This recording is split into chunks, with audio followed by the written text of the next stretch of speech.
One of the interesting things about Max 5 is in the last book we dealt with global warming a bit. And in this book, we deal with pollution to the air and potentially to water, the oceans and whatever.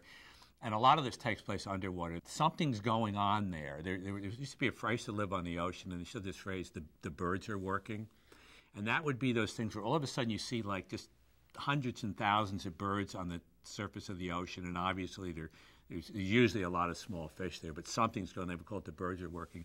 Well, the birds are working in this story off of Hawaii, and Max and the kids wind up going underwater in this story and trying to find out what is going on. This series continues to be probably my favorite. So if you like Alex Cross and all that stuff, you'll probably like this. But even more important, it's something to turn your kids on with.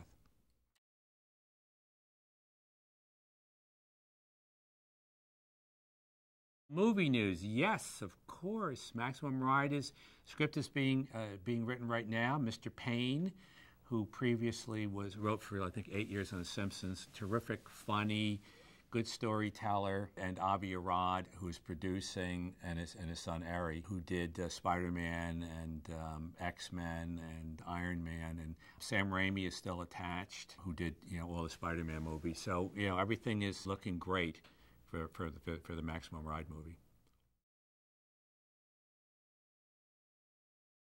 Here's what I would love to have happen. I'd love them to go out, much as they did for Harry Potter, to go out and find a whole bunch of kids that we don't even know exist who are just great, and who will never forget the cast because they're just so terrific at the different parts.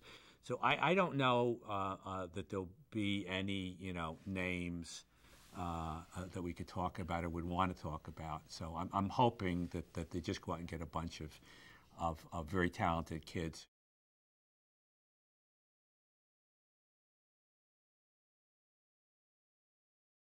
Max and Fang, yeah. No, things are heating up in Max, I'll tell you right off the bat. They're closer than ever. There definitely is something going on there. There's an attraction, and also they repel each other, or repulse each other at times.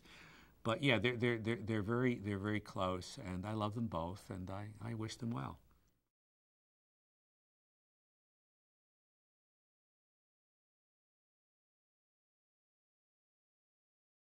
It's very rewarding for me because to have the book on the Times and other lists for such a long time, because I took a chance when I started writing books that both adults and young adults would enjoy.